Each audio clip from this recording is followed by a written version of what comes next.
బెర్షెబాకు చేరి అచ్చట ఉండమని తన దాసునితో చెప్పి తాను ఒక దిన ప్రయాణము అరణ్యములోనికి పోయి ఒక బదరీ వృక్షము క్రింద కూర్చుండి మరణాపేక్ష గలవాడై యెహోవా నా పితరుల కంటే నేను ఎక్కువ వాడను కాను, ఇంత మటుకు చాలును, నా ప్రాణము తీసుకొను అని ప్రార్థన చేశాను.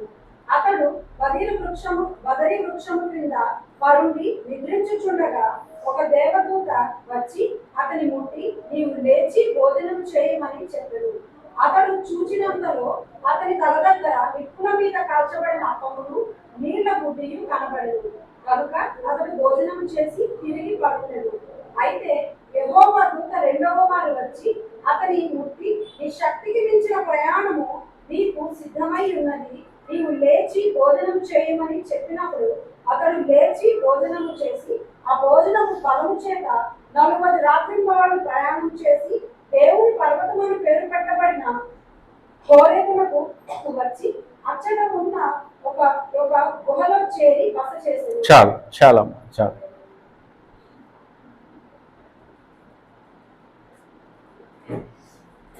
ప్రియమైన దేవుని బిడ్డలారా,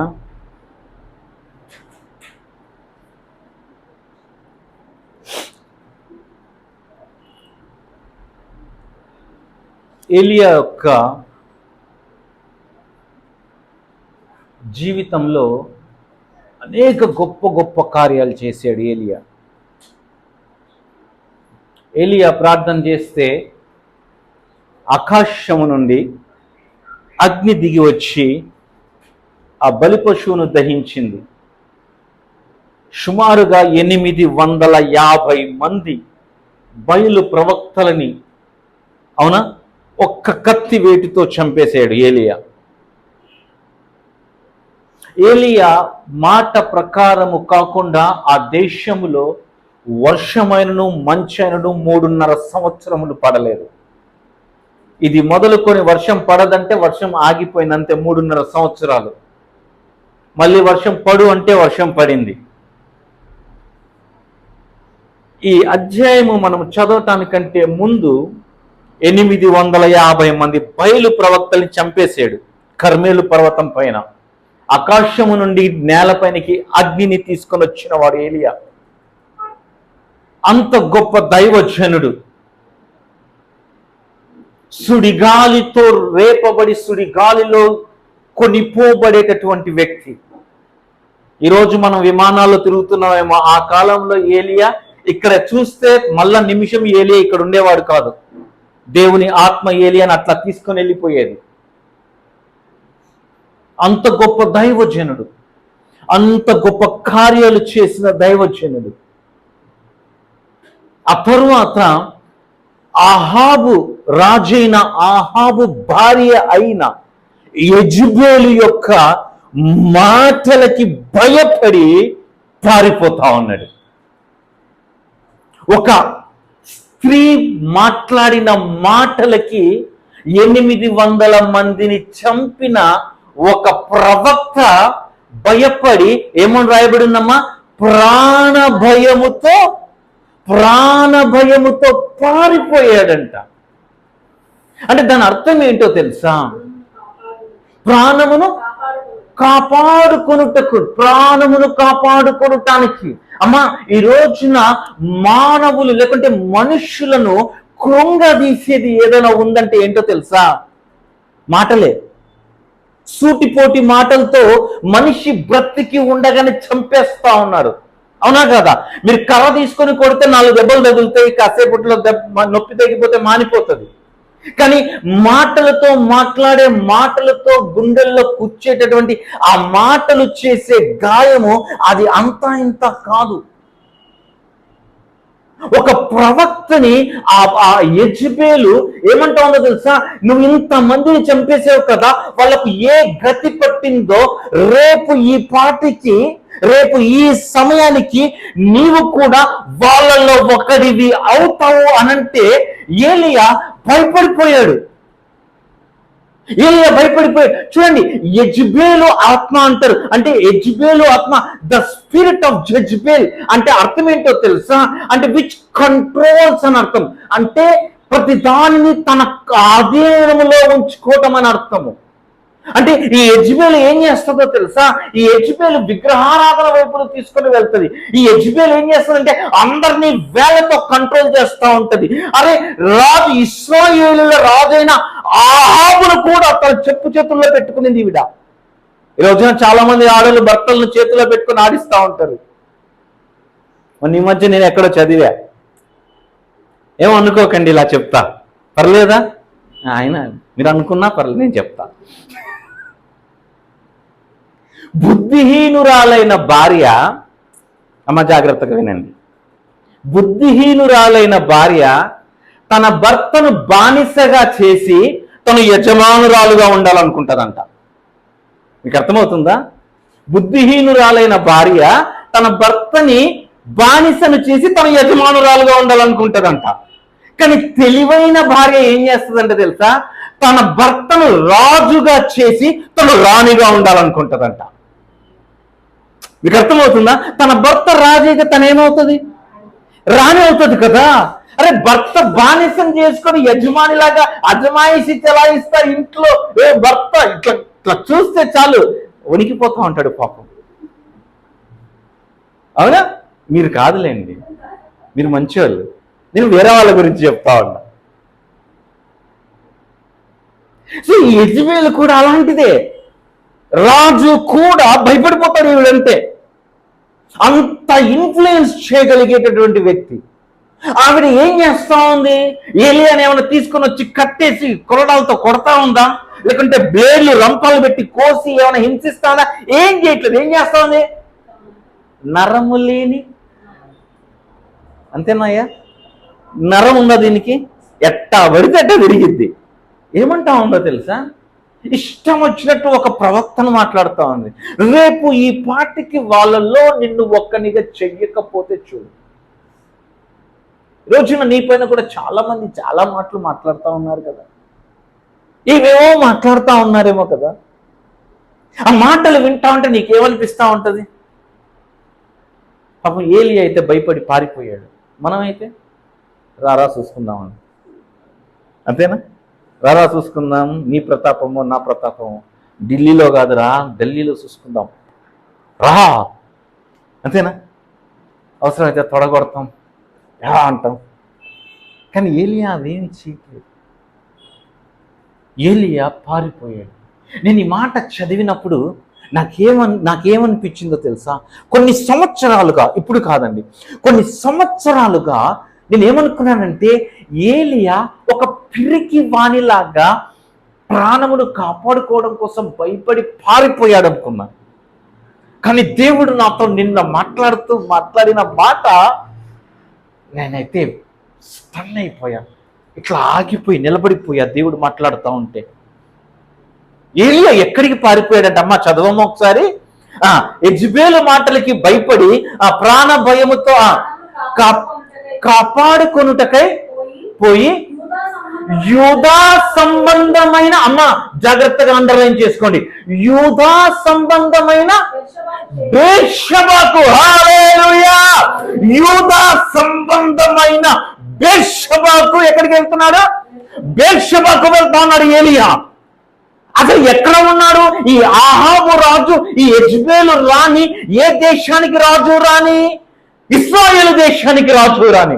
మనకందరికీ తెలుసు కదా, సొలొమోను తర్వాత ఇశ్రాయేలుల రాజ్యం రెండుగా చీలిపోయింది. అవునా? 10 గోత్రాలు ఒక రాజ్యం అయ్యాయి. యూదా మరియు బెన్యామీను ఇద్దరు గోత్రములు రెండవ రాజ్యంగా మారిపోయారు. అవునా? తెలుసు కదా, సొలొమోను తర్వాత 2 రాజ్యాలుగా విడిపోయినాయి. సో ఈ ఏలియా ఏ దేశానికి ప్రవక్త అనంటే ఇశ్రాయేలు దేశానికి ప్రవక్త. ఇశ్రాయేలు దేశం యొక్క రాజధాని సిరియా. మీకు అర్థమవుతుందా? సో ఈ ఇశ్రాయేలు 10 గోత్రముల యొక్క వాళ్ళందరినీ ఎవరు పాలిస్తున్నారంటే అహాబు రాజు పాలిస్తా ఉన్నాడు. అంటే పెద్ద దేశము. యూదా దేశం చిన్న దేశం, ఇశ్రాయేలు దేశం పెద్ద దేశము. ఓకే, మీకు అర్థమవుతుందా? సో ఇక్కడ నుండి ఇక్కడ యెజబెలు భయపెట్టేసరికి ఏలియా ఎక్కడికి పరిగెడతా ఉన్నాడో తెలుసా? ఏలియా ఎక్కడికి వెళ్తా ఉన్నాడంటే యూదా ప్రాంతమైన, అమ్మ చదవమ్మా, యూదా సంబంధమైన అంటే యూదా దేశానికి చెందిన బేర్షెబాకు వెళ్తా ఉన్నాడు. బేర్షెబాకు వెళ్తా ఉన్నాడు. బేర్షెబా అంటే అర్థం ఏంటో తెలుసా? బేర్షెబా అంటే నిబంధన. బేర్షెబా అంటే covenant, the place of covenant. Abraham అబీమెలెకులు చేసుకున్న నిబంధన. అబీమెలెకు అబ్రహాము ఎక్కడ నిబంధన చేసుకున్నారంటే బేర్షెబాలో నిబంధన చేసుకున్నారు. అంటే ఏలియాకి కష్టం వచ్చినప్పుడు, ఏలియాకి భయం వేసినప్పుడు, ఏలియా ప్రాణమునకు హాని కలిగినప్పుడు ఎక్కడికి వెళ్తున్నాడంటే దేవుడు తన పితరుడైన అబ్రహాముతో శత్రువైన అబీమెలెకుతో చేసుకున్న ఆ నిబంధనలోనికి వెళ్తాడు. అంటే he is going to remember the covenant of God. అంటే ఈ రోజున నీకు కష్టం వస్తే, నీకు శ్రమ వస్తే, నీ ప్రాణానికి భయం వేస్తే నువ్వు ఎక్కడికి పోవాలంటే ఆ కలువరి శిలువలో ఆ యేసయ్య తండ్రితో పాటు నీతో చేసుకున్న ఆ నిబంధన స్థలానికి రావాలా. నువ్వు ఎక్కడికి పారిపోతా ఉన్నావు? అరే కష్టం వచ్చింది, బాగా వచ్చిందే, సినిమా థియేటర్లోకి వెళ్తా ఉన్నానేమో. అరే నీకు దుఃఖం వచ్చింది, బాగా మాట అన్నాడు, వీడియో మాట్లాడాలని చెప్పి బార్ షాప్లోకి వెళ్ళిపోయి ఓ పూట మందు కొట్టడం కాదు.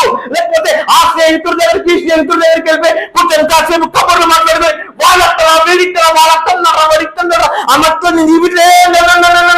మరి ఏం చెయ్యాలన్నా రా, ఆ నిబంధన స్థలము దగ్గరికి రా. అక్కడ నిబంధన చేసుకున్న స్థలం అది. తన పితరుడైన అబ్రహాము అబీమెలెకులు చేసుకున్న నిబంధన స్థలానికి ఏలియా పరిగెత్తుకుంటూ పోయాడు. ఎక్కడికి పోతా ఉన్నావు నీకు కష్టం వస్తే? సూటిపోటి మాటలు మాట్లాడుతా, మాటలతో నేను హింసిస్తా ఉన్నారేమో నీ ఇంట్లో వాళ్ళే. ఏం చేస్తా ఉన్నావు? తిరిగి జవాబిస్తా ఉన్నావా? వాళ్ళు ఒక మాట అంటే నువ్వు 2 మాటలు అంటావా? వాళ్ళు 4 మాటలు అంటే నువ్వు 8 మాటలు అంటావా? ఏం మాట్లాడుతూ ఉన్నావు నువ్వు? కానీ నువ్వు ఏం చేయాలో తెలుసా? నువ్వేం చేయాలో తెలుసా? దేవుని నిబంధన దగ్గరికి రావాలా. ఆ యేసయ్య ద్వారా తండ్రి మనతో నిబంధన చేసుకున్నాడు. ఎందుకో చెప్పమంటారా? నీకో మాట చెప్పమంటారా? తెలుగులో ఏముందబ్బా? యెజబేలు ఒక ప్రవక్తను భయపెట్టేంత గంభీరంగా మాట్లాడుతుందంటే దాని అర్థం ఏంటో తెలుసా? నీ ప్రయాణము రెట్టింపు, నీ ప్రయాణము ఉన్నతమైనది కాబట్టి. అంటే నీ గమ్యము, నీ ప్రయాణము ఎంత పెద్దదైతే నీ శత్రువు గొంతు అంత గట్టిగా ఉంటది. మీకు అర్థం కాలే?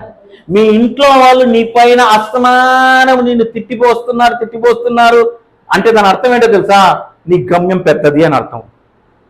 అక్కడ ఏలియా పారిపోయిన తర్వాత ఏలియాకు ఆ దేవదూత వచ్చి ఆహారం పెట్టిన తర్వాత ఏలియాతో మాట్లాడిన మాట ఏంటి? నీ శక్తికి మించిన ప్రయాణం నీ ఎదుటుంది. ఏంటి ఏలియా అయిపోయింది అనుకుంటున్నావా? అంటే యెజబేలు ఎంత పెద్ద గొంతేసుకొని మీద పడిపోతుందండి అని అంటే నీ శక్తికి మించిన ప్రయాణం ఉంది కాబట్టి నీ శత్రువు అంత గట్టిగా నీ పైన మరుగుతా ఉన్నాడు. ఈ మాట అన్నానని ఏమనుకోమాకండి. నీ పైన నీ శత్రువు అంతా లేస్తున్నాడంటే, నీ పైనకి వాడు విరుచుకుపడుతున్నాడంటే దాని అర్థం ఏంటో తెలుసా? నీ గమ్యము చాలా గొప్పది, నీ ప్రయాణము ఉన్నతమైనది. శక్తికి మించిన ప్రయాణం ఏలియా ఎదుట ఉందంట. అమ్మా అందరూ నాకు భలే ఆశ్చర్యం అనిపించింది. అసలు ఏలియాకి ఏలియా అనే పేరు తీసేద్దాం అనుకుంటాను నేను. ఏలియా అనే పేరు నాకు నచ్చల. ఏలియా అనే పేరుని తీసేసి ఏమని పెడదాం అనుకుంటున్నాను తెలుసా? రన్నర్ అని పెడదాం అనుకుంటాను. రన్నర్ ఏంటి? మనిషా గుర్రమా? 40 రోజులు 40 రాత్రులు పరిగెత్తాడంటండి. చదవలేదా? చదవండి మమ్మల్ని ఒకసారి చదువు, ఆ మాట చదువు. 40 పగళ్ళు 40 రాత్రులు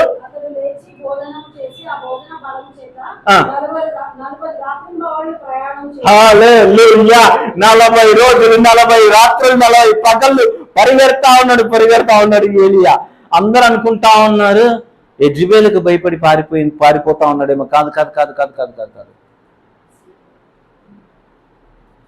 ఏలియా ఎదుట ఉన్నతమైన ఒక పని ఉంది. ఒక రాజును అభిషేకించాలా, ఒక ప్రవక్తను అభిషేకించాలా. తర్వాత ఏలియా తర్వాత ఎలీషా రావాలా. ఎలీషాను అభిషేకించే పని ఉంది. ఏం పనో తెలుసా? ఎలీషా ఏం చేస్తాడు తెలుసా? ఏలియాకి డబల్ చేస్తాడు. దేనికోసం పరిగెడుతున్నావు ఏలియా అని అంటే ఏమబ్బా తెలియదు, ఊరికే పరిగెడతాడు. కాదు కాదు కాదు కాదు కాదు, ఎలీషా కోసం పరిగెడతా ఉన్నాడు. ఇశ్రాయేలులకు కొత్త రాజును అభిషేకించడానికి పరిగెడతా ఉన్నాడు. హల్లెలూయా, హల్లెలూయా. దేవుడు నీ పట్ల ఉన్నతమైన ప్రణాళిక కలిగి ఉన్నప్పుడే గొంతులు నీ మీద ఎక్కువగా లేస్తాయి. వాళ్ళు ఇట్లా అన్నారన్నా, వాళ్ళు అట్లా అన్నారన్నా, వాళ్ళు అనే మాటలు తట్టుకోలేకపోతున్నానన్నా. అవునా? అయితే ఈరోజు నీతోనే దేవుడు మాట్లాడుతూ ఉన్నాడు. నీ శక్తికి మించిన ప్రయాణం నీ ఎదుట ఉంది. ఇప్పటి వరకు ఏలియా చేసిన పనులన్నీ ఏలియా శక్తి లోపల జరిగాయి, కానీ ఇక మీదట జరగబోయే కార్యాలు ఏలియా శక్తి కాదు, ఏలియాకు శక్తికి అతీతమైన కార్యాలు జరగబోతా ఉన్నాయి. హల్లెలూయా. అమ్మా, నీ శత్రువు నీ మీద విరగబడుతున్నప్పుడు, నీ శత్రువు నీ పైన విరుచుకుపడుతున్నప్పుడు నువ్వు కృంగిపోతున్నావా, నువ్వు పడిపోతున్నావా, నువ్వు జారిపోతున్నావా? అయితే ఒక్కసారి మైకాలోనికి రండి. మైకా అంటే తెలుగులో మీకా గ్రంథము 7వ అధ్యాయము. ఇఫ్ ఐఎమ్ నాట్ రాంగ్, తెలుగులో 7వ వచనం అనుకుంటా. 7-8 వచనాలు చూడండి అమ్మా. 7-8 లేకుంటే 7-7 లేకుంటే 7-8 చూడండి తెలుగులో ఏమైందో. మీకా గ్రంథం ఎక్కడుందో తెలుసా? యోనా తర్వాత ఉంటుంది. మర్చిపోయారా అన్ని?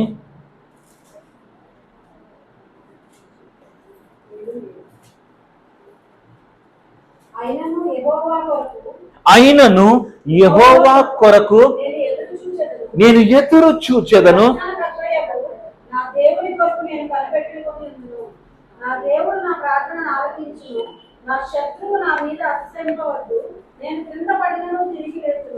అమ్మమ్మమ్మమ్మ, మాది ఒక్కసారి కొంచెం వెనక్కి వెళ్ళి మళ్ళీ చదువు. నా శత్రువు ఎవరితో మాట్లాడుతూ ఉన్నాడో మీరు బైబిల్ చదివితే జాగ్రత్తగా చదవాలా. అమ్మా చదువమ్మా, ఏమంటా ఉన్నాడమ్మా? నా శత్రువా నా మీద అతిశయింపవద్దు, నేను క్రింద పడినను తిరిగి లేతును. హల్లెలూయా. నీవు కింద పడ్డా నువ్వేమవ్వాలా? లేచి నిలబడాలా.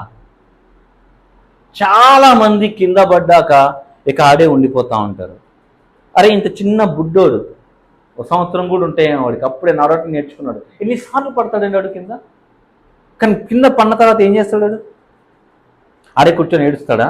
వెంటనే లేచి దులుపుకొని మళ్ళీ పరిగెడతా ఉంటాడు. అరే చిన్న పిల్లోడికి ఉన్నటువంటి ఆ బుద్ధి పెద్దోళ్ళకి లేదు. శత్రువు మాట్లాడే మాటలు, శత్రువు నీ పైన ఎట్లా నీ పైన ఎట్లా పనిచేస్తాడో తెలుసా? శత్రువు నీ పైన పనిచేసేది మాటల ద్వారానే వాడు నిన్ను బెదిరిస్తూ ఉంటాడు. మాటల ద్వారానే నిన్ను బెదిరిస్తాడు. అపవాది ఏం చేస్తాడో తెలుసా? నిన్ను భయపెట్టడానికి, లేకుంటే నిన్ను కృంగ తీయడానికి వాడు ఉపయోగించే ఆయుధం ఏంటో తెలుసా? మాటలేనండి. అందుకే జీవ మరణములు నాలుక వశము. ఆ మాటలు నీకు జీవమునిస్తాయి, ఆ మాటలు నీకు మరణమును కూడా తెస్తాయి. ఒకసారి ఏమనుకోకపోతే ఇది ఇలాగే ఉంచి ఒక్కసారి సామెతల గ్రంథం 15వ అధ్యాయంలోనికి రండి. 15వ అధ్యాయం సామెతలు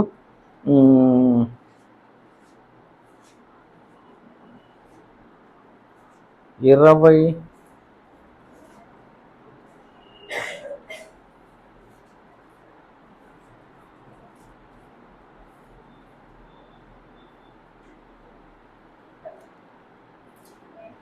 అమ్మా 30వ వచనం. కన్నుల ప్రకాశము చూచుట హృదయమునకు సంతోషకరము, మంచి సమాచారము ఎముకలకు పుష్టినిచ్చును. అంటే అర్థం ఏంటో తెలుసా? మంచి సమాచారము ఎముకలకు పుష్టినిస్తుందంట. అంటే చెడ్డ సమాచారము, చెడ్డ మాటలు, నెగిటివ్ వర్డ్స్ నేను ఏం చేస్తాయంటే భయపెడతాయి. కానీ ఒక మంచి మాట, ఒక శుభవార్త, ఒక మంచి మాట, ఒక శుభవార్త ఏమిస్తుందంట? నీ ఎముకలకు పుష్టినిచ్చిన. నీ ఎముకలకు పుష్టిని అంటే నీ ఎముకలు కొవ్వొట్టేలా చేస్తాయంటే ఫ్యాటన్ యువర్ బోన్స్ అన్నది ఇంగ్లీష్లో. అంటే నీ ఎముకలు బలపరచబడతాయి. అంటే మీరు ఎప్పుడైనా చూసారా? ఎవరైనా కానీ సరే ఏదన్నా ఒక మంచి మాట చెప్పారు అనుకోండి, మనకు బాగా నచ్చిన మాట, నాకు బాగా ఇష్టమైన మాట చెప్పారు అనుకోండి, మనకి ఎట్లా అనిపిస్తుంది? మన బాధలన్నీ మర్చిపోయి చాలా సంతోషం వేస్తుంది కదా. అమ్మా, ఇప్పుడు మీరందరూ ఉన్నారు, మీ దగ్గరికి వచ్చి నేను మీకు ఒక మంచి దేవుని యొక్క వాగ్దానం నేను మీకు చెప్పాను అనుకోండి, మీరు దాన్ని అంగీకరించినప్పుడు మీ మనసు ఎట్లా ఉంటుంది? ఎంత తేలిగ్గా ఉంటుంది కదా. అబ్బా, ఇంకా నా కష్టాలు ఏమి లేవు, ఇంకా దేవుడు నా కష్టాలన్నీ దేవుడు నన్ను చూసుకుంటాడంట. అట్ట కాకుండా మీరు లోపలికి వచ్చిన దగ్గర నుండి, నేను నిలబడిన దగ్గర నుండి, నువ్వు పాపివి, నువ్వు అట్టటోడివి, నువ్వు ఇట్టాడదానివి, నువ్వు సినిమాలు చూస్తావు, నువ్వు సీరియల్ చూస్తావు, నువ్వు అది, నువ్వు ఇది, నువ్వు అదన్నావు, ఇదన్నావు అని అస్తమానం నేను నీ పాపంలే జ్ఞాపకం చేస్తా ఉన్నాను అనుకోండి, మీకేమవుతూ ఉంటుంది? అమ్మో, నేను వాక్యం చెప్తా ఉంటే, అమ్మో నిన్ననే కదా నేను అది చూశాను, నిన్ననే కదా అవి ఇది మాట అన్నాను, నిన్ననే కదా నేను అదన్నాను, ఇదన్నాను, నేను ఏం పుడతా ఉంది? భయం పుడతా ఉంది. భయం పుడతా ఉంటే నువ్వేమైపోతా ఉంటావు తెలుసా? కృంగిపోతా ఉంటావు. నీకు భయం వచ్చే కొద్దీ, రేపటి గురించిన భయం, నీలో భయం పుట్టే కొలది నువ్వు కృంగిపోతా ఉంటావు. ఆ భయంలో నుండే అనారోగ్యాలు వస్తాయి. ఫుల్ జ్వరం ఉన్న దగ్గరికి వచ్చి, రే నీకు లాటరీ దిగిలిందిరా ₹1,00,00,000 అన్నాను అనుకోండి, జ్వరం గిరం ఏం లేదు వాళ్ళకి, అవునా కదా? ఇప్పుడు మా బాబు ఉన్నాడు, వాడికి బాగాలేదనుకో, వాడు పడుకొని ఉన్నాను అనుకో, నువ్వు కొంచెం కారు తీయిపోయినా బయటకు వెళ్దామనండి, కారు తిన్నా బయటికి వెళ్దామనండి, దిక్కుల మామూలుగా ఇట్లా దుప్పటి ఇట్లా ఇసిరేసి దింగని లేచి ఫస్ట్ టవల్ తీసుకొని కారు దగ్గరకు వస్తాడు. ఎందుకని? వాడికి అదంటే ఇష్టం, వాడికి అది మంచి మాట, బయటికి పోదామంటే. అది మా పాప దగ్గరికి వచ్చి చికెన్ బిర్యానీ అన్నాను అనుకోండి, జ్వరం లేదు, ఏం లేదు, పర్లేదు మమ్మీ ఈరోజు జ్వరం లేదులే, ఈరోజు తినొచ్చు, జ్వరం ఉన్న వాళ్ళు చికెన్ తినకూడదమ్మా అని అన్నారు అనుకోండి, పర్లేదులే మమ్మీ ఈరోజు తినొచ్చులే, రేపటి నుంచి వద్దులే. అంటే ఏంటి వాళ్ళకు? అది శుభవార్త. నీకేంటి శుభవార్త? అంటే నీకు ఒక మంచి మాటలు నీ పైన నేను పలుకుతా ఉంటే నీకేమవుతా ఉంటుందో తెలుసా? నీలో అనారోగ్యంగా, అంటే ఆరోగ్యవంతంగా బ్రతకాలి, రోగాలు లేకుండా బ్రతకాలంటే ఏం చేయాలా? మంచి మాటలు వింటా ఉండాలి, మంచి మాటలు వింటా ఉండాలా. చాలా మంది ఏం చేస్తారో తెలుసా? వాళ్ళు ఏమనుకుంటా ఉంటారంటే, నేను ఇట్లా మాట్లాడితే ఆవిడ ఇట్లంటదేమో, నేను ఇట్లా అంటే ఆవిడ నన్ను ఇట్లా అనుకుంటారేమో, వాళ్ళు నన్ను ఇట్లా అనుకుంటారేమో, వాళ్ళు నన్ను అట్లా అనుకుంటారేమో, ఇట్లా అనుకుంటారేమో అని మనమే అనేసుకుంటా ఉంటాం. వాళ్ళు ఏమనుకుంటున్నారో మనమే అనేసుకుంటా ఉంటాం. తీరా అక్కడికి వెళ్ళిన తర్వాత ఏం లేదండి, మీరు ఎవరన్నా ఒక ₹10,000 అడుగుదాం అనుకున్నారు అనుకోండి, ఎవరినైనా 10,000 అడుగుదాం అనుకున్నారు అనుకోండి, ఇంట్లో మీరు అనుకున్నప్పుడే మీరు ఏమనుకుంటుంటారో చెప్పంటారా? నువ్వేమనుకునేది కూడా నువ్వే చెప్తావు అంటే అందరం అనుకునేది అదే కాబట్టి, అవునా కదా? నేను కూడా అట్టానే, నేనేం సపరేట్ అయింది కాదు. అడగాలనుకున్నప్పుడు ఏమనుకుంటాం? ఇప్పుడు నేను వెళ్ళిపోయి వాడిని అడిగాను అనుకో 10,000, వాడు లేవంటాడా? వాడు లేవనే అంటాడు. మనమే డిసైడ్ అయిపోతా ఉంటాం, వాడు లేవనే అంటాడు. ఇప్పుడు నేను వాడిని అడిగా, వాడు ఎలాగూ లేవని అంటాడు. లేవన్నోడు లేవన్నట్టు ఉండడు, మళ్ళీ పక్కనోడికి పోయి నేను అడిగానంటే వాడికి చెప్తాడు అని మనమే డిసైడ్ అయిపోతూ ఉంటాం. వాడు అట్లా అనుకుంటాడు, వాడు ఇట్లా అనుకుంటాడు, వాడే లేవంటాడు, వాడు ఇవ్వడబ్బా, అడిగి వేస్ట్ అబ్బా, అడిగినా వాడు ఉన్నా లేవంటాడబ్బా, వాడి దగ్గర ఉన్నా లేవంటాడు. వీడు తింటప్పుడు ఎందుకు అడగడం? పోలే అడుగుదాంలే, వాడి బుద్ధి అంటే బయట పెడదాం, వాడి అస్సలు స్వరూపం ఈరోజు మనం బయట పెడదాం, వాడు ఇస్తాడో ఇవ్వడో చూద్దాం. అవునా? ఇవన్నీ ఆలోచనలతో నువ్వు ఆలోచన చేస్తా పోతే అదే జరిగింది. నువ్వు ఎట్లాగైతే నువ్వు ఆలోచన చేస్తావు, నువ్వు వెళ్ళిపోయి అంటే వాళ్ళ మీద వాళ్ళు ఏమని నీకు జవాబు చెప్పాలో నువ్వే చెప్తా ఉన్నావు అవి. అట్లా కాకుండా నేను వెళ్ళిపోయి అడుగుతాను, నేను అడగగానే వాళ్ళు ఇస్తారు, నేను అడగగానే ఇచ్చేస్తారు, నేను అడగగానే అది చేస్తారు, నన్ను ఎప్పుడు ప్రేమిస్తారు, నన్ను ఎప్పుడు బాగు చూసుకుంటారు, నేను వెళ్తే వాళ్ళు నన్ను బాగా చూసుకుంటారు, నేను వెళ్తే నన్ను వాళ్ళు ప్రేమిస్తారు, నేను వెళ్తే వాళ్ళు నన్ను మాట్లాడతారు. ఇట్లా అనుకొని వెళ్ళండి. మీరు ఏదైతే మీ మైండ్తో నింపుకొని మీరు వెళ్తారో మీకు అక్కడి నుండి అదే రివర్స్లో వస్తుంది.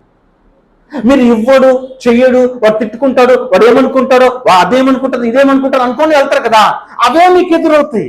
అట్లా కాదు, మీరు మంచి అనుకొని వెళ్ళండి, మీకు మంచి జరిగిద్ది. మీరు మంచి చేస్తే మంచి జరిగిద్ది అంటారు చూసారా. అదే ఎందుకనంటే మానవుని యొక్క మైండ్ ఏంటి అనంటే దీనికి రైట్ రాంగ్ తెలియదు, దీనికి నెగిటివ్ పాజిటివ్ తెలియదు. మన మైండ్కి మనలాగా ఇది కరెక్ట్ ఇది రాంగ్ తెలియదు. దానికి మనం ఏం చెప్తే అంతే, అది చేయటమే దాని పని, అంత ఇంకేం తెలియదు దానికి. మనం ఏం చెప్తే అది చేసేసేస్తుంది. సో ఇప్పుడు మీరు దారిలో పోతా ఉన్నారు, నేను ఒకసారి చెప్పాను అనుకుంటా, మీరు ఎర్ర చీర కొనుక్కోవాలనుకున్నారనుకోండి, లేదంటే పచ్చ చీర కొనుక్కోవాలనుకున్నారనుకోండి, మీరు దారిలో పోతా ఉంటే మీకు రోడ్డు మీద ప్రతి ఒక్కరు ఎర్ర చీర కనబడతా ఉంటారు. ఆ బండి మీద ఎర్ర చీర అబ్బా ఈ బార్డర్ కొద్దిగా పెద్దగా ఉంది ఈవిడిది, ఇట్లాడితే ఎర్ర చీర, మళ్ళీ ఇంకొంచెం దూరం అండి ఇంకొక ఎర్ర చీర కనిపిస్తుంది. మీరు గమనించారా ఎప్పుడైనా? నేను చెప్పిన తర్వాత మీరు గమనించారా? ఎందుకని? మన మైండ్ ఏంటంటే మనం ఏదైతే దీనికి ఆజ్ఞ కమాండ్ ఇస్తామో దాన్ని ఆకర్షిస్తుంది మైండ్. అందుకని నేనేమంటున్నానంటే ఈ మైండ్కి ఈ మంచి సమాచారాన్ని ఇవ్వు అంటున్నా నేను. ఈ మైండ్కి నువ్వు మంచి సమాచారాన్ని ఇచ్చినప్పుడు ఈ మైండ్ ఏం చేస్తుందంటే ఆ మంచితనము అది ఏదైతే ఇచ్చామో దానినే వెతికి తీసుకొచ్చి నీ దగ్గర పెడుతుంది. మీకు అర్థమవుతుందా? ఇదంతా నేను చెప్తున్న సైన్స్ అమ్మా. నేనేమో మీకు కట్టుకథలు చెప్పట్లేదు, కాబట్టి మీరు వెళ్ళిపోయి ట్రై చేయండి. ఎన్నిసార్లు హీరో హోండా బండి భలే ఉంటుంది కదా, స్ప్లెండర్ అనుకున్నాం. ఆ రోజు రోడ్డు మీద అన్ని హీరో హోండాలే కనపడతా ఉంటాయి, స్ప్లెండర్లే కనపడతా ఉంటాయి మరి దారుణంగా. అరే స్ప్లెండర్లు ఇప్పుడు తక్కువ అయినా సరే, అంటే దాని అర్థం ఏంటంటే అవి కొత్తగా వచ్చినట్లు కాదు. మన మైండ్ ఏం చేస్తూ ఉంటుంది, ఎక్కడ స్ప్లెండర్ కనపడుతుందో అక్కడికి వెళ్ళిపోద్ది అంతే. అవి రోజు పోతానే ఉంటాయి, రోజు జరుగుతూనే ఉంటుంది. కానీ నువ్వు దానికి ఒక మాట ఇచ్చావు కాబట్టి అదేం చేస్తూ ఉంటుంది అంటే దానినే ఎక్కడుందా అని వెతుకుతూ ఉంటుంది. దాన్ని సబ్ కాన్షియస్ మైండ్ అంటారు.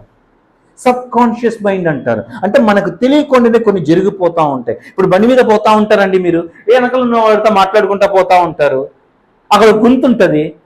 గుంతున్న మీరు కొత్తగా బండి నేర్చుకునేటప్పుడు మీరు ఏం చేస్తారు, గుంత వచ్చినప్పుడు బ్రేక్ వేసి క్లచ్ పట్టుకొని ఇట్లా చేసి నిదానంగా దించి లేపుతారు, లేదా ఇట్లా సైడ్కి వెళ్ళి ఇట్లా వెళ్తారు. ఆ తర్వాత మీరు ఆ మైండ్కి అలవాటు అయిపోయిన తర్వాత అసలు మీరు ఎప్పుడు క్లచ్ పట్టుకున్నారో ఎప్పుడు గేర్ మార్చారో కూడా మీకే తెలీదు.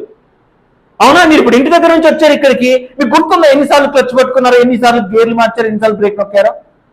అసలు ఆలోచన ఉందా మీకు దాని మీద? ఎందుకని? అది మీ సబ్ కాన్షియస్ మైండ్ లో ఫీడ్ అయిపోయింది.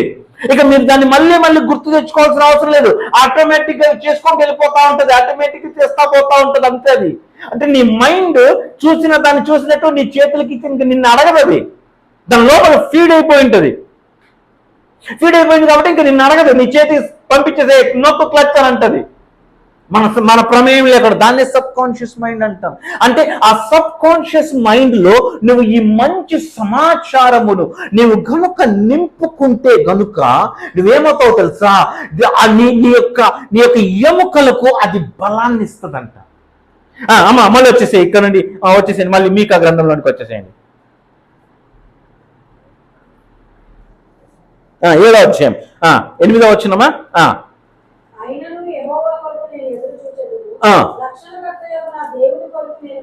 ఇది ఎవరితో మాట్లాడుకుంటా ఉన్నారు? తనతో తాను మాట్లాడుకుంటున్నాడు ప్రవక్త. మీకు అర్థమవుతుందా? అంతే కదా.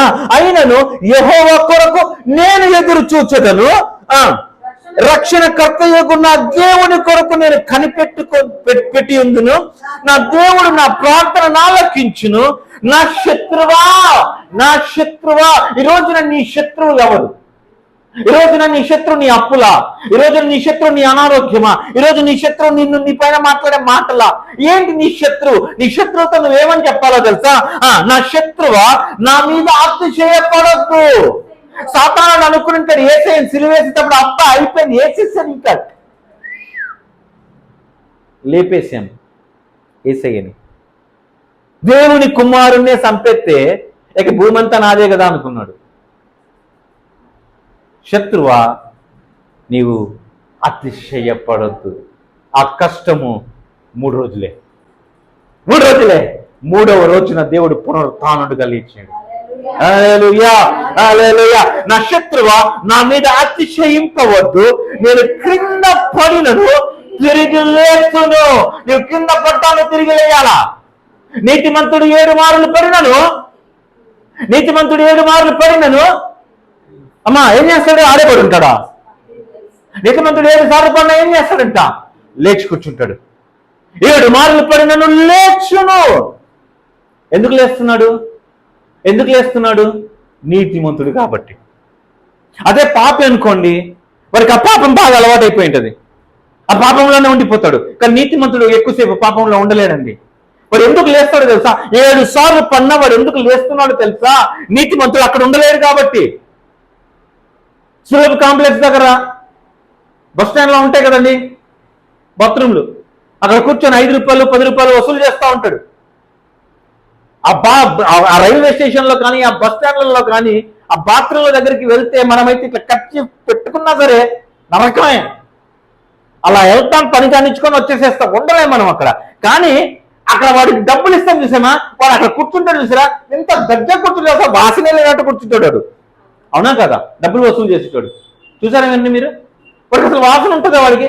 ఎందుకని? వాడికి ఆ వాసన పిలిచి పిలిచి అలవాటైపోయింది వాడికి. అట్లాగే పాపి కూడా అంతే. మనం ఎట్లాగైతే బాత్రూంలోకి వెళ్ళి తక్కువ పని ముగించుకొని మళ్ళీ ఎట్లా వచ్చేసేస్తామో, అట్లాగే నీతిమంతుడు కూడా పాపంలో పన్న ఎక్కువసేపు ఉండలేడు.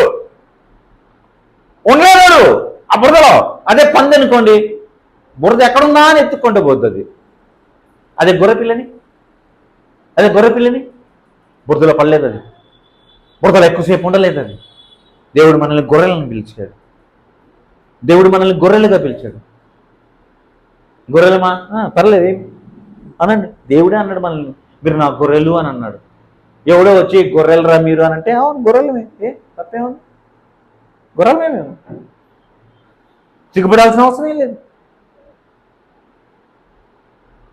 నువ్వు 7 మారులు పడినను నువ్వు లేస్తావు అంట. ఏమంటున్నా? నా శత్రువా నా మీద అతిశయింపవద్దు, నేను క్రింద పడినను తిరిగి లేతును, నేను అంధకారమందు కూర్చున్నాను. హల్లెలూయా. నువ్వు అంధకారంలో కూర్చున్నా సరే యెహోవా నాకు వెలుగుగా నుండును. యెహోవా నాకు భలే నచ్చిన మాట ఈ మాట. నీవు అంధకారంలో ఉంటే దేవుడు నీకు వెలుగును తీసుకొని వచ్చిస్తాడా? కాదు, ఆయనే వెలుగే. దేవుడు వాక్యం చదువుతా అంటే అందుకేనండి, జుంటి తేనె తారల కంటే మధురమైనది దేవుడి వాక్యం. ఏమన్నాడు ఆయన? అంధకారములో నేను అంధకారమందు కూర్చున్నాను,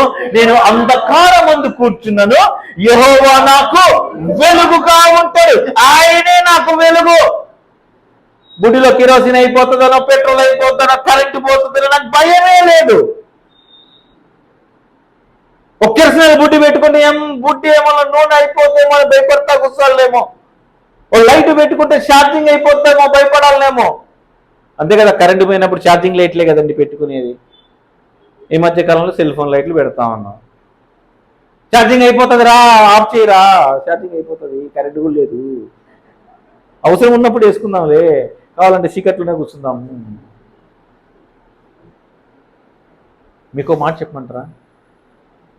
మీరు బాగా ఎప్పుడైనా గమనించండి, ఎంత చీకటైనా సరే, ఎంత కట్టిక చీకటైనా సరే, మీరు ఒక 45 నిమిషాలు ఆ చీకట్లోనే ఉండండి. మీరు పగలు ఎట్టుంటే రాత్రి కూడా అట్టే ఉంటారు. మీరు గమనించారు ఎప్పుడైనా? అలవాటు పడిపోయి, మన కళ్ళు అలవాటు పడిపోయి పగలు మనం అన్నిటిని ఎట్లా చూడగలుగుతామో, ఎట్లా ఉంటుందో అంత చీకట్లు కూడా అలాగే ఉంటాం మనం. 45 నిమిషాలు ఆ చీకట్లోనే ఉండండి, కళ్ళు తెరుచుకొని మామూలుగానే ఉండండి. అలవాటు. దేవుడు అంత శక్తి ఇచ్చాడండి మనకి, పిచ్చనాయాలం మనమే. దేవుడు తెలీదా రాత్రి ఇస్తే? రాత్రి ఎందుకు ఇచ్చాడు? పడుకొని నిద్రపోమని ఇచ్చాడు, రీల్స్ చూడమని కాదు. అంతేనా? ఇట్లా కదా ఫోను ఎట్లా పెట్టుకొని, ఇది బాగాలేదు, ఇది బాగుంది, మళ్ళీ ఉండండి ఇది చూద్దాం, ఇది మళ్ళీ వాళ్ళు చూసేదే కాకుండా పక్కన వాళ్ళ గురించి చూడంటారు. వీళ్ళకి నిద్ర పాడుగా పక్కన వాళ్ళం కదా, ఇది చూడు బలుంది, ఈ 30 సెకండ్లు 50 సెకండ్ల రీల్స్ వచ్చిన తర్వాత ఊరికే ఒకటే కదా అని ఇట్లా స్టార్ట్ చేస్తామండి, అరగంట అయిపోయింటుంది. అవునా కదా? గమనించారు ఎప్పుడైనా? గంట 2 గంటలు. వీడి పెద్ద శత్రువు అండి.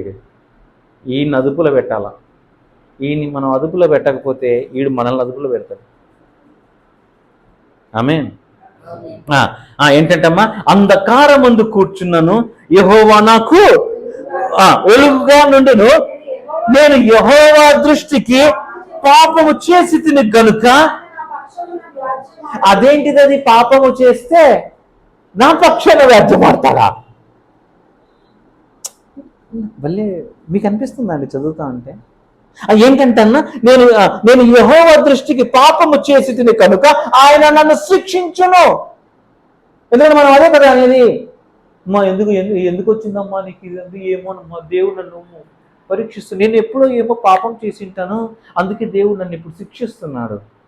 నువ్వు పాపము చేస్తే దేవుడు నీ పక్షాన ఫైట్ చేస్తాడంట. మీకు అర్థమవుతుందా వాక్యం? ఏమంటా ఉన్నాడు? యెహోవా దృష్టికి పాపము చేసింది కనుక ఆయన నా పక్షమున వ్యాజ్యమాడి నా పక్షమున న్యాయము తీర్చి వరకు నేను ఆయన కోపాన్ని సహించును. నాకు న్యాయము తీర్చువాడు ఆయనే.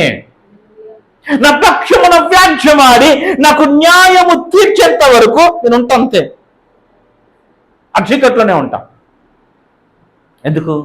ఆయన నా పాపములను జ్ఞాపకం చేసుకోకుండా ఆయన నా పక్షమున వ్యాజ్యమాడతాడు.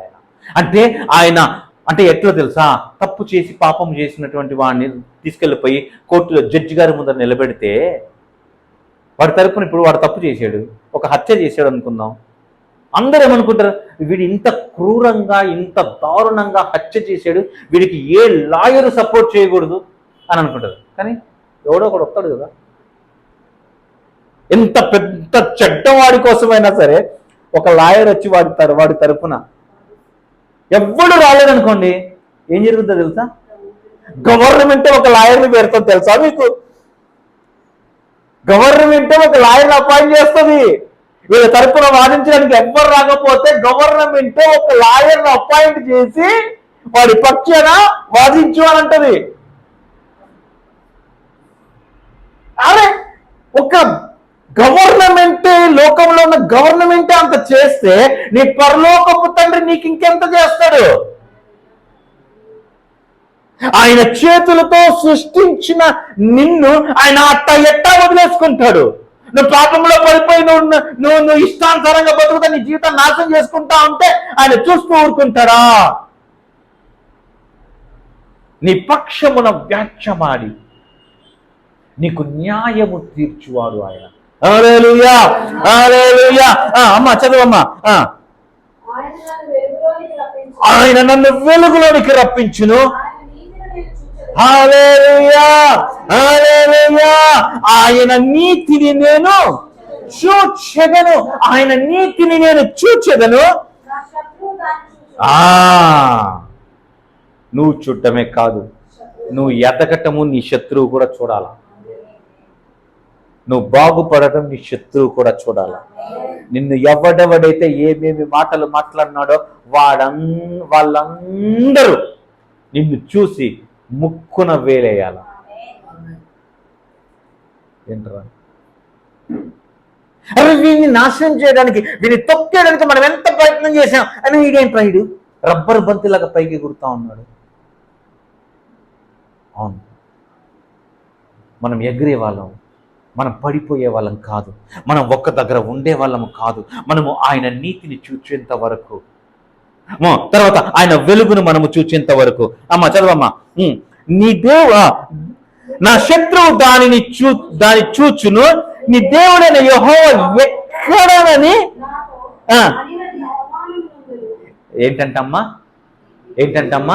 నీ దేవుడు ఎక్కడా?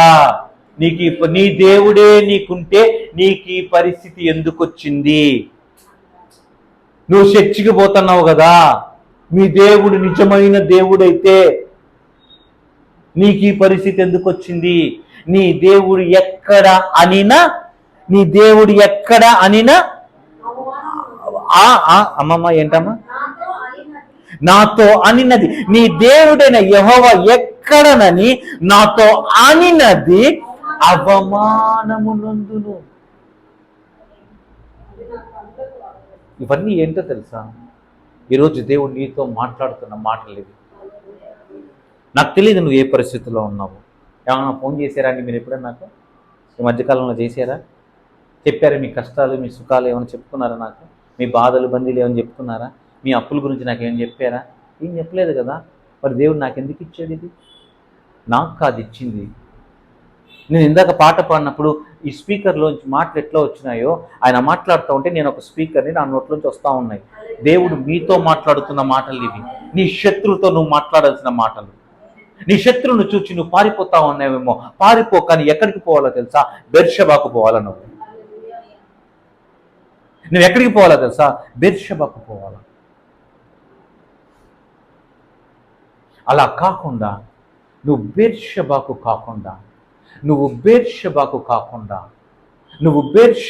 కాకుండా న్యాయాధిపతుల గ్రంథం 16వ అధ్యాయంలో ఒకసారి వస్తారా? 16వ అధ్యాయం దగ్గరికి.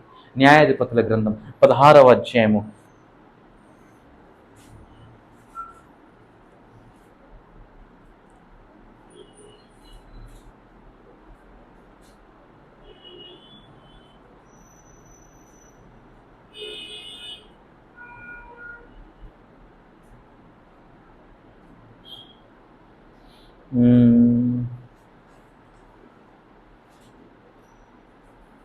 4వ వచనం.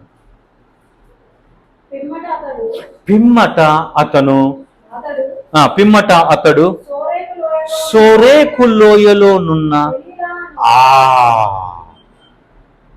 నువ్వు బెర్షెబాకు వెళ్ళకుండా సోరేకు లోయలో ఉన్న దెలీలా దగ్గరికి వెళితే. సంసోను ఎంత బలవంతుడో తెలుసు కదా. సంసోను బలము ఎక్కడుందో? సంసోను బలం ఎక్కడుంది? తన వెంట్రుకల్లో ఉంది. అవునా? సంసోను ఆ సోరేకు లోయ అంటే అర్థం ఏంటో తెలుసా? సోరేకు లోయ అంటే మంచి ఫలభరితమైన లోయ అని అర్థం.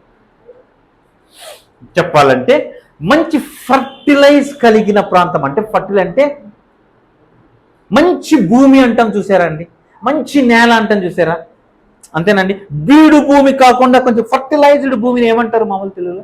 మంచి భూమి, మంచి నేలని ఏమంటారు? ఏమన్నా పదం ఉందా దానికి? బీడు భూమి అన్నట్టుగా మంచి నేలని ఏమన్నా అంటారా? ఏమన్నా ఉందా పదం? ఏమన్నా మంచి నేల అనే అంటారా? మంచి నేల లాంటి ప్రాంతంలో దెలీలా ఉంది. ఇక్కడ సంసోను దెలీలా దగ్గరికి వెళ్ళాడు. సంసోను ఎవరు? అభిషేకింపబడిన వాడు సంసోను ఫిలిస్తీన్లకు వ్యతిరేకంగా ఎప్పుడు పోరాటము చేసేవాడు సంసోనుని దేవుడు రేపినప్పుడల్లా సంసోను ఫిలిస్తీన్ల మీద పడి ఫిలిస్తీన్లను హతమార్చేటటువంటి వాడు సంసోను. కానీ అలాంటి వాడు ఏమైపోయాడో తెలుసా? ఆ యొక్క సోరేకు లోయలో ఉన్న దెలీలా దగ్గరికి వెళ్ళాడు. దెలీలా దగ్గరికి వెళ్ళి చదువమ్మా. దెలీలా అను స్త్రీని మోహింపగా ఫిలిస్తీన్ల నీవు అతనిని లాలన చేసి అతని గొప్ప బలము దేనిలో ఉన్నదో మేమేలాగో అతని గెలవచ్చునో తెలుసుకొనుము.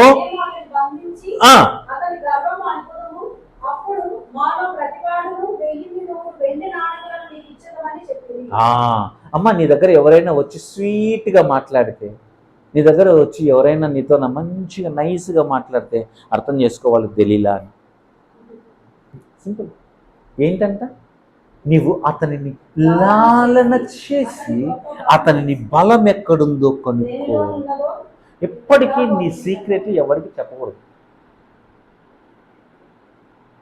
ఎవరైనా నువ్వు ఏం చేయబోతున్నావు ఏంటో చెప్పాల్సిన అవసరం లేదు ఎవరికి. మనం ఏమనుకుంటుంటే మనోడే కదా అని చెప్పేస్తాం. ఈరోజు బాగుంటుంది, రేపనే రోజున కొన్ని నెల తర్వాత సంవత్సరం తర్వాత ఎప్పుడో ఒక దగ్గర ఏమి లేదండి. మనుషుల్ని పోగొట్టుకోవాలంటే సింపుల్, మనుషుల్ని సంపాదించుకోవాలన్నా సింపుల్.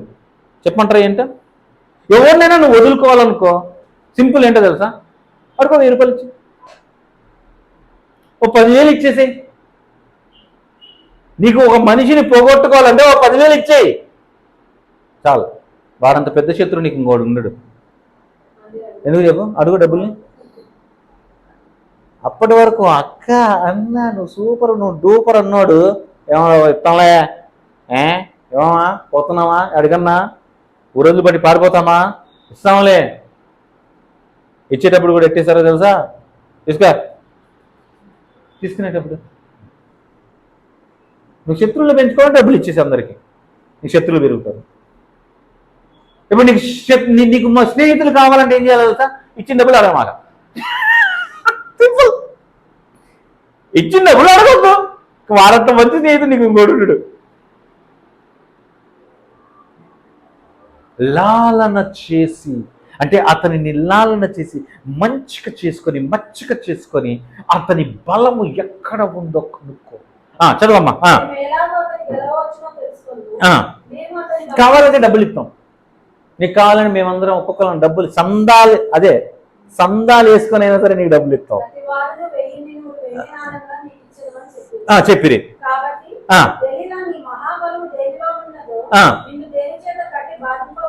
బంధింపవచ్చును కాదా, బంధింపనే కదా. 6వ వచనమమ్మా.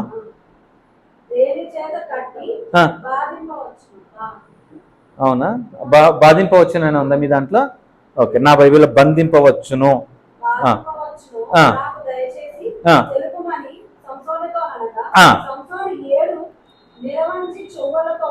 నన్ను బంధించిన ఎడల నేను బలహీనుడై సామాన్య మనుషుల్లో ఒకని వలె అవుతునని ఆమెతో చెప్పాను. ఫిలిష్తీయుల సర్దారులు 7 నిరవంజి చుమ్మలను ఆమె యొద్దకు తీసుకుని రాగా ఆమె వాటితో అతని బంధించను. మాటల నుండి వారు ఆమెతో అంతఃపురంలో దిగి ఉండేది కనుక ఆమె సంసోను ఫిలిష్తీయులు నీ మీద పడుచున్నారని అతనితో అనగా అతడు అగ్ని తగిలిన నూలు రీతిగా ఆ తడకలను తెంపెను కనుక అతని బలము తెలియబడలేదు. ఏం చేసేసాడంట, లేచి ఇట్లా తెంపి పడేసాడు. సంసోను బలం అంత గొప్పది. తెలియబడలేదు. అప్పుడు తెలియగా ఇదిగో నీవు నన్ను ఎగతాళి చేసి నాకు అబద్ధమాడుతుంది, నిన్ను దేని చేత బంధింపవచ్చును దయచేసి నాకు తెలుపుమని సంసోను. అమ్మా ఫస్ట్ ఏమనింది, మామూలుగా నాకు చెప్పు అనింది. రెండోసారి ఏమంటా ఉంది, దయచేసి నాకు చెప్పు అంటా ఉంది. ఓకేనా?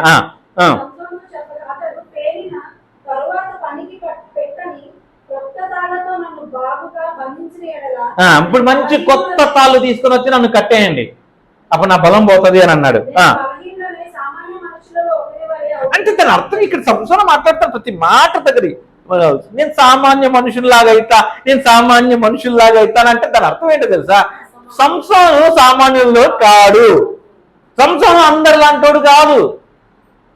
కొత్త తాళ్ళతో నన్ను కట్టేసేప్పుడు నేను మీలాగా అయిపోతా. ఇప్పుడు దేవుడు ఏమంటా ఉన్నాడు తెలుసా, నువ్వు అందరిలాగా ఉందాం అనుకుంటున్నావు, నువ్వు వేరే ఉందాం అనుకుంటున్నావా? అందరిలాగా ఉండాలనుకుంటున్నావు, అందరు తినే ఫుడ్డే తినాలి. నువ్వు అందరిలాగా బతకాలంటే అందరిలాగా బట్టలు వేసుకున్నట్టే బట్టలు వేసుకోవాలా, అందరిలాగా ఉండాలి, అందరు ఎట్లా జీవిస్తున్నారో అట్లా జీవించాలా. అట్లా కాదు, నేను వాళ్ళకంటే ఎక్కువగా జీవించాలంటే అందరు తినేది నువ్వు తినకూడదు. సంసోను అంతే కదా, అందరూ పట్టుకునేది సంసోను పట్టుకోడు. నాజీరు చేయబడ్డాడు సంసోను. సంసోను మద్యం ముట్టడానికి వీల్లేదు, సంసోను వేశ్యల దగ్గరికి పోవడానికి వీల్లేదు, సంసోను తన తల్లి చచ్చిపోయిన సరే శవం దగ్గర పోవడానికి వీల్లేదు. కానీ వెళ్ళిపోయి చచ్చిపోయిన గాడిద దవడ ఎముక పట్టుకున్నాడు. అయినా సరే దేవుడు అక్కడ కూడా కార్యం చేశాడు. అవునా కదా? ఈ సింహం వస్తే సింహము నోటి నుంచి చీల్చి పడేశాడు. దాని నోటిలో ఆ తేనె పట్టు వస్తే ఆ తేనెను ఇట్లా పిండి తేనెను తాగాడు, మళ్ళా శవాన్ని పట్టుకున్నాడు. తన భార్య వేరే వాడిని పెళ్లి చేసేసుకునిందని చెప్పి వెళ్ళిపోయి వేశ్య దగ్గరికి వెళ్ళాడు. అన్నీ అయిపోయినాయి. అయినా సరే దేవుడు ఓకే క్షమిస్తా వచ్చాడు. కానీ చివరికి ఎక్కడికి వచ్చాడు తెలుసా, దెలీలా దగ్గరికి వచ్చాడు. ఒక మగాడు చెడిపోవాలంటే ఒక ఆడది చాలు. ఆడది అంటే మళ్ళీ నేను మన ఇంట్లో వాళ్ళ గురించి చెప్పట్లేదు. బయటి వాళ్ళు ఒక్కరు చాలు కుటుంబాన్ని నాశనం చేయడానికి. అలాంటి దెలీలాకి దూరంగా ఉండాలా. దెలీలా చెప్పమ్మా. దెలీలా పేర్కొన్న కొత్త తాడును తీసుకొని వాటితో అతన్ని బంధించి సంసోను ఫిలిష్తీయులు నీ మీద పడుచున్నారని అతనితో అనెను. అప్పుడు మాట నుండి వారు అంతఃపురంలో ఉండేది. అతడు తన చేతుల మీద నూలు పోగులను ఆ తాళను తెప్పాడు. అప్పుడు దెలీలా, ఇది వరకు నీవు నన్ను ఎగతాళి చేసి నాతో అబద్ధములాడితివి, నిన్ను దేని వల్ల బంధింపవచ్చునో నాకు తెలియమని సంసోనుతో చెప్పగా అతడు సంసోనుకు తెలుసు ఈవిడ అడుగుతుంది నన్ను చంపేద్దామని ఫిలిష్తీయులతో కుమ్మక్కని తెలుసు. తెలిసినా సరే అక్కడ రండి చెప్తాను, తర్వాత చెప్తాను. జడలు ఏడును అల్లిక అల్లిన జడల సరి అని ఆమెతో చెప్పాడు. అంతటా ఆమె మేకుతో దాన్ని దిగగొట్టి సంసోను ఫిలిష్తీయులు నీ మీద పడుచున్నారని అతనితో చెప్పినప్పుడు అతను నిద్ర మేలుకొని మొత్తపు మేకును నేతను ఊడదీసుకొని పోయెను. అప్పుడు ఆమె, నా యందు నీకు ఇష్టము లేదా, నేను నిన్ను ప్రేమించుచున్నానని నీవెందుకు చెప్పు. చూసారా ఎట్లాంటి మాటలకు దిగుతుందో. సంసోనుకు అన్ని తెలుసు, దెలీలా ఏం చేస్తుందో ఏంటి ఎందుకు అడుగుతుందో అన్ని తెలుసు. చివరికి ఏమంటా ఉంది, నా యందు నీకు ఇష్టం లేనప్పుడు నేనంటే నీకు ఇష్టం లేదులే, నేనే ప్రేమ లేదులే, నీకు పోయిందిలే, తగ్గిపోయిందిలే ప్రేమ అంటే, నీకు బయట వాళ్ళు ఎక్కువైనారులే, నీకు నీ ఫ్రెండ్స్ ఎక్కువైనారులే, ఇట్లాంటి మాటలైనా మాట్లాడేది. స్టార్ట్ చేస్తుంది దెలీలా. ఇప్పుడు ఇంట్లో ఎంతమంది దెలీలాలు ఉన్నారో నాకు తెలియదు. మళ్ళా దెలీలా ఆత్మలు వస్తాం. చదవమ్మా. నేను నిన్ను ప్రేమించుచున్నానని నీవెందుకు చెప్తున్నావు, ఇది వరకు నీవు ముమ్మారు నన్ను ఎగతాళి చేసి నీ గొప్ప వలము దెలీలో ఉన్నదో నాకు తెలియకపోతుందని అతనితో అనెను. ఆమె అనుదినమును ఇది మాట అంటే ఆమె అనుదినమును మాటల చేత అమ్మ యెజబెలు ఆత్మ, యెజబెలు ఏం చేస్తా ఉందో తెలుసా, మాట చేత ఏలియాని ఏమనిందంటే, రేపు ఈ టైంకి ఈ ప్రవక్తల్లో ఒకటి వల్ల నువ్వు అవుతావు అన్నట్లుగా దెలీలా మాటల చేత, సూటిపోటి మాటల చేత, నేను నీకు ఇష్టం లేదులే, నేను ప్రేమే లేదులే, నీకు తగ్గిపోయేదిలే, పెళ్ళైనప్పుడు ఉన్న ప్రేమ లేదులే అయ్యా నీకు. ఇప్పుడు ఇంకా చెప్పమంటారా, కొంచెం మందిరంలో ఉన్నా నన్ను కూడా మర్చిపోయి కాసేపు చెప్పంటారా, బయట ఎవరో నీకు, అందుకే నీకు ఫ్రెండ్స్ ఎక్కువైనారులే. ఏంటి ఫోన్లో ఈ నంబరు, దెలీలా ఆత్మ, ఇది యెజబెలు ఆత్మ. మాటలతో సూటిపోటి మాటలతో విసిగించిందంట. అంతేనమ్మా, ఏమైంది అక్కడ, మాటల చేత అతని బాధించి తొందర పెట్టుచున్నందున సంసోనుకు తెలుసు అన్ని, కానీ మాటల చేత ఏం చేస్తా ఉందో తెలుసా, బాధిస్తా ఉంది. తొందర పెట్టుచున్నందున అతడు ప్రాణము విసిగి, ఏలియా అంత పెద్ద ప్రవక్త అయినా, సంసోను అంత బలాఢ్యుడైనా సరే మాటలకి ఏమవ్వాలా, విసిగిపోవాల్సిందే. నువ్వు నేను ఎంతమ్మా, నువ్వు నేను ఎంత. కానీ ఇక్కడ సంసోను ఏలియా చేసిన పనులు ఇవే. ఏంటో తెలుసా, ఏలియా అలా విసిగించి అలా బెదిరించినప్పుడు ఏలియా బేర్షబాకు పరిగెత్తాడు. కానీ సంసోను ఏం చేశాడు తెలుసా, దెలీలా తొడల పైన పడుకున్నాడు. అంతేనమ్మా, తెలుగులో అదే మాట ఉందా, చదువమ్మా. తన అభిప్రాయం అంతయు ఆమెకు తెలియజేసి, నేను నా తల్లి గర్భము నుండి పుట్టినది మొదలుకొని దేవునికి నాజీరు చేయబడిన వాడనై ఉన్నాను. నా తల మీదకి మంగళ కత్తి రాలేదు.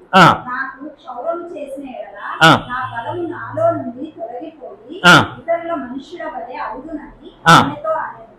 అతడు తన అభిప్రాయమును తనకు తెలిపెనని దెలీలా ఎగిరికి ఆమె వర్తమానము పంపి ఫిలిష్తీయుల సర్దారులను పిలిపించి, ఈసారికి రండి, ఇతడు తన అభిప్రాయం అంతయు నాకు తెలిపెనని.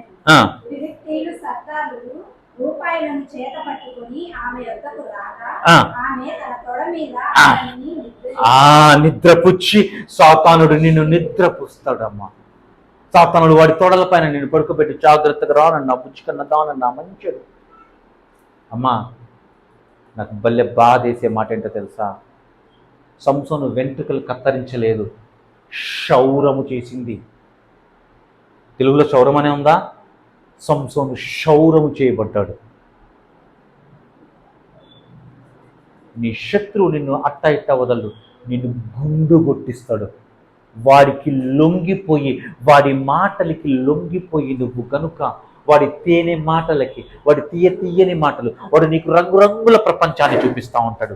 అది బాగుంది, ఇది బాగుంది, అది ఇది చూపిస్తూ ఉంటాడు. వాటన్నింటికి నువ్వు ఏమంటారు, నువ్వు లొంగిపోతే వాడు నీకు నున్నగా క్షౌరం చేస్తాడు. దెలీలా ఫిలిస్తీన్ల సర్దారుని పిలిపించి సంసోను పడుకొని ఉన్నప్పుడు, నాకు అర్థం కాదు, రే క్షౌరము చేస్తా ఉన్నా సరే సంసోనుకు తెలియలేదా? అంటే ఎంత విసిగించి నింటే విసిగిపోయి నిద్రపోయి ఉంటాడు. నెత్తి పనికి మంగళ కత్తి వస్తుందన్నా సరే గుర్తు లేకుండా అంతగా నిద్రపోయాడంటే, అవునా? చదువమ్మా. ఆమె తన తొడ మీద అతని నిద్రపుచ్చి ఒక మనుష్యుని పిలిపించి వాని చేత అతని తల మీది 7 జడలు క్షౌరము చేసేసిందండి. క్షౌరము చేయించి అతన్ని బాధించుటకు మొదలు పెట్టెను. ఇక స్టార్ట్ చేస్తుంది. ఇక నీ దగ్గర లాలన మాటలు ఉండవు, ఇక నీతో తీయని మాటలు మాట్లాడటం ఉండదు, ఇక నిన్ను బాధ పెట్టే మాటలే ఉంటాయి. సాతానుడు ఏదో నీకు ఈ రోజున 4 డబ్బులు ఇచ్చాడు కదా, సాతానుడు ఏదో నీకు మంచిగా చూసుకుంటున్నాడు. చాలా మంది అంతే, అరే దేవుని దగ్గరికి వస్తే కష్టాలు వస్తాయి, దేవుని దగ్గరికి వస్తే అది వస్తాయి, బాధలు వస్తాయి, రోగాలు వస్తాయి, ఇవి వస్తాయి అని చెప్పి భయపడిపోయి సాతానుడి దగ్గరికి వెళ్ళిపోతారు. సాతానుడు నాకు మంచిగా ఇస్తాడు కదా, సాతానుడు నాకు మంచి ఉద్యోగం ఇస్తాడు, సాతానుడు నాకు మంచిగా ఇస్తాడు. స్టార్టింగ్ బాగుంటుందమ్మా. చాలా మంది తమ పిల్లల్ని, ఇట్లా మాట్లాడచ్చో లేదో నాకు తెలియదు, చాలా మంది తమ పిల్లల్ని, తమ కూతుర్లను, తమ కొడుకుల్ని అన్యులకి ఇచ్చి పెళ్లి చేస్తూ ఉంటారు. ఎందుకో తెలుసా? గవర్నమెంట్ ఉద్యోగమనో, మంచి సంపాదననో, కుటుంబం మంచిదనో, ఆస్తిపాస్తులు ఉన్నాయనో. నీ కూతుర్లు లేకుంటే తీసుకెళ్ళిపోయి అన్యునికి ఇచ్చేసేసావు అనుకో, స్టార్టింగ్ లో బాగుంటాయి, ఆస్తులు బాధ్యత పడుతూ ఉంటాయి, ఇంత చైన్లు మెల్ల వేసుకొని తిరుగుతూ ఉంటది, నెక్లెస్ వేసుకొని తిరుగుతూ ఉంటది, గాజులు వేసుకొని తిరుగుతూ ఉంటది. కానీ నిదానంగా నిదానంగా నిదానంగా నీ కూతురికి నరకం చూపించడం స్టార్ట్ అవుతుంది. నీ కూతురు బైబిల్ చదువుకోవడానికి కూడా వణికిపోయే పరిస్థితులు తీసుకొని వస్తారు. అపొస్తలుడైన పౌలు అన్నాడు కదా, క్రీస్తుతో బెలియాలకు ఏంటి సాంగత్యం అని అన్నాడు. విశ్వాసికి అవిశ్వాసికి పొత్తెక్కడా అని అన్నాడు. అన్నాడా లేదా? మరి నీ కూతురు తీసుకెళ్ళిపోయి ఒక అవిశ్వాసికి ఎట్లా ఇస్తానంటావు నువ్వు? అంటే వాళ్ళ అమ్మాయి నన్ను చర్చికి వెళ్తారండి. ఏ చర్చికి వెళ్తారు? నువ్వు రైట్ అని ఏ చర్చికి వెళ్తారా? వాడికి రక్షణ ఉందా లేదా? అంటే నిదానంగా నమ్ముకో. పెళ్ళైన తప్ప మా పాప మార్చుకుంటుందండి. నీ పాప మారకపోతే చూసుకో. ఇన్ని చూసా. ఇప్పుడు చేసుకున్న పాప బాగా తెల్లగా ఉందండి, మళ్ళీ ఇట్లాంటి సంబంధం పోతే మళ్ళా రాదు, రక్షణ లేదు కదమ్మా అని అంటే మనం మార్చుకున్నాంలేండి. ఆవిడ గారు వచ్చి ఈయనను మారుస్తుంది. ఇంట్లో పెత్తనం చేసి, పేనుకు పెత్తనం ఇస్తే ఏం చేసిద్ది?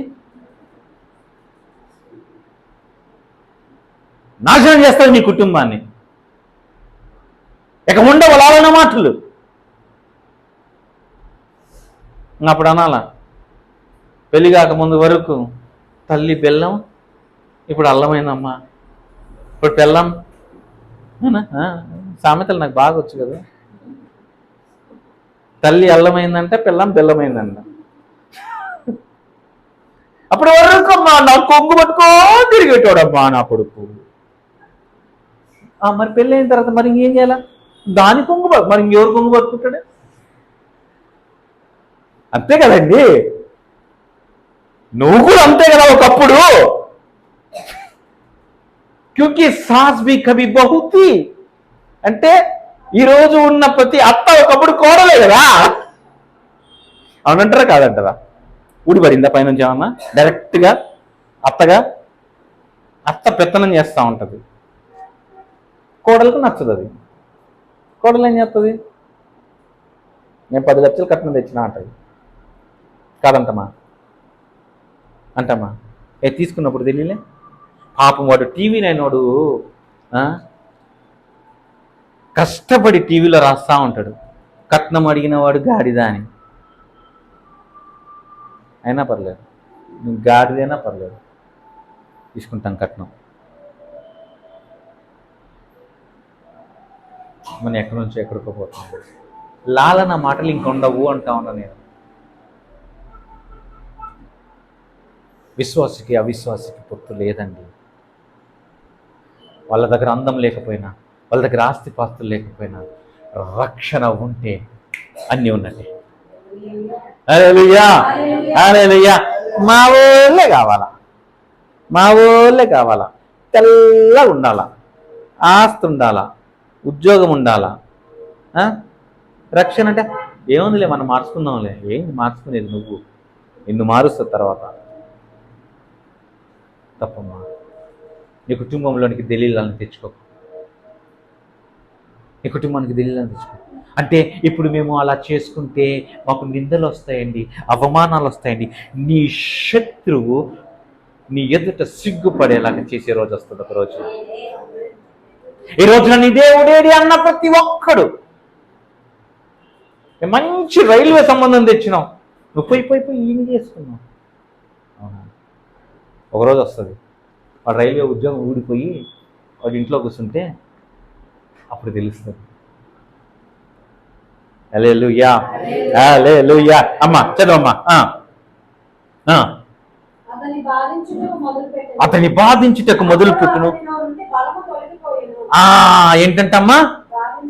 మొదలు పెట్టినప్పుడు తొలగిపోయాను.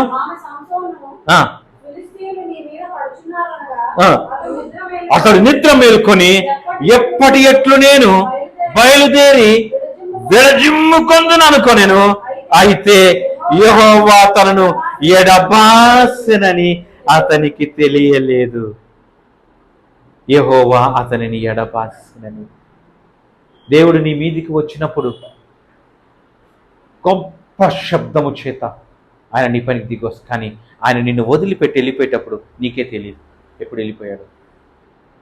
పరిశుద్ధాత్ముడు వారి మీదికి దిగి వచ్చినప్పుడు గొప్ప శబ్దముతో దిగొచ్చాడా లేదా? కానీ వెళ్ళిపోయేటప్పుడు అంట యెహోవా ఆత్మ సంసోను వదిలిపోయినట్టు సంసోనుకే తెలియలేదంట. తెలియలేదు.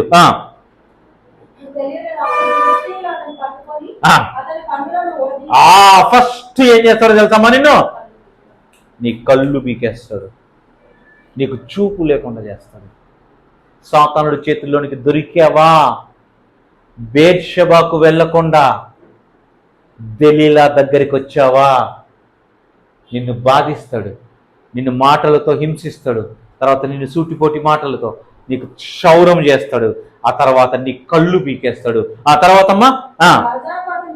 గాజాకు అతన్ని తీసుకొని వచ్చి ఇత్తడి సంఖ్యల చేత అతన్ని బంధించి, ఇత్తడి సంఖ్యలతో నిన్ను బంధిస్తాడు.